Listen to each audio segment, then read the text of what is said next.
हाँ बैच में एकदम दबा दे। लास्ट टाइम क्लीन करवाया था, उसके पास आया था।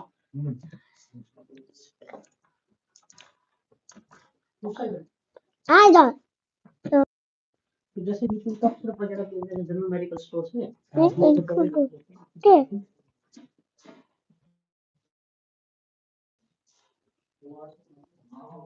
3 दिन का डोज था। ये थी।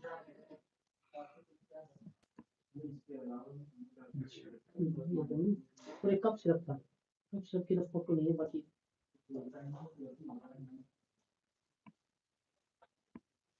अभी है क्या खांसी?